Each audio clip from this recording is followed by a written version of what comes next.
We all know the date, September the 28th, 1998, well. That is, of course, the day that Canadian Blood Services was created.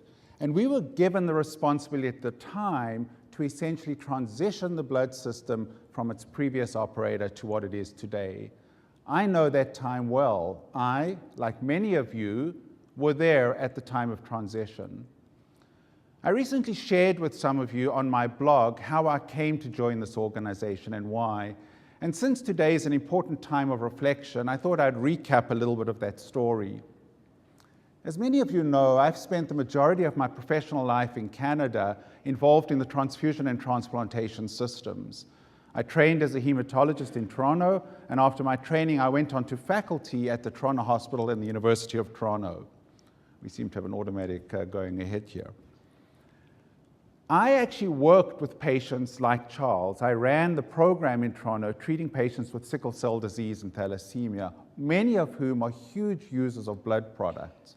I was also responsible as the director of the transfusion lab and the blood bank at the Toronto Hospital at the time, one of the largest transfusion labs in the country. And I thought that's what I would do for the rest of my career. And then, with a single phone call in early 1998, everything changed. Shortly after the tabling of the CREVA Commission and the decision by the federal and provincial governments to create a new national blood system, I was recruited to join Canadian Blood Services as its first Vice President, Medical Affairs. I recall vividly the opportunities that were laid out in front of me during the interview process.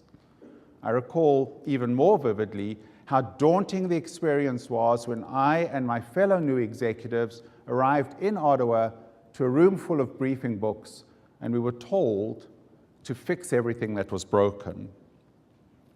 On a personal level, for me, joining Canadian Blood Services was a pretty big upheaval. It meant giving up an academic and clinical career that I just started in Toronto and moving into a policy-focused business and administrative role in an organization born out of crisis and one that was facing an uncertain future.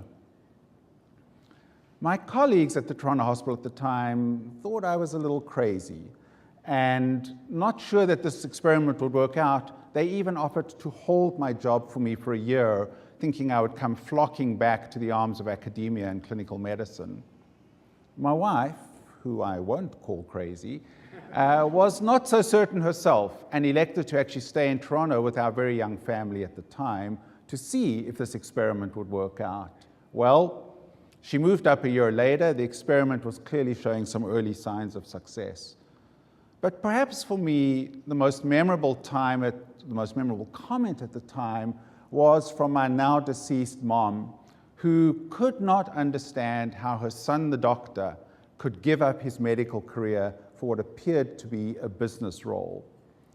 To a woman without any post-secondary education, my beloved mother simply could not fathom out how I could make such a career switch after all the years of training and work that I'd done to become a physician.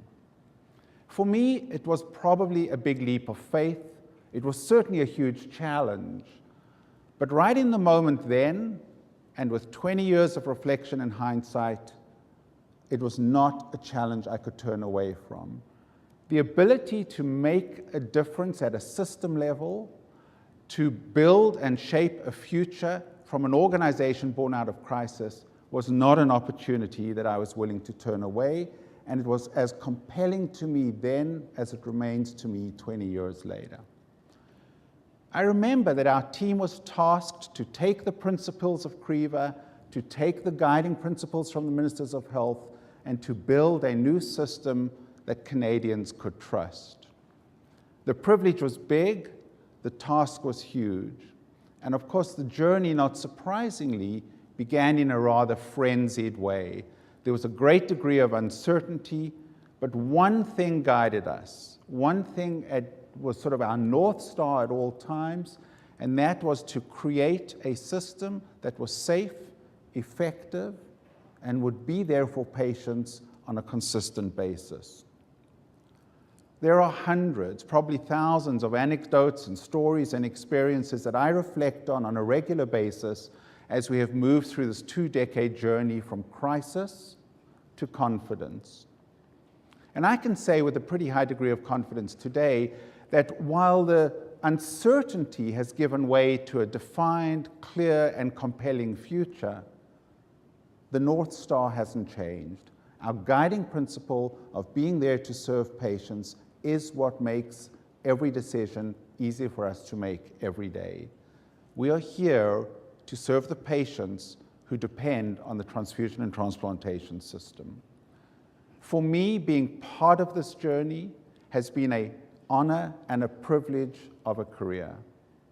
And for me, I feel blessed to have been part of a fantastic Canadian success story. And to my mom, if you're up there listening, I would do it all over again.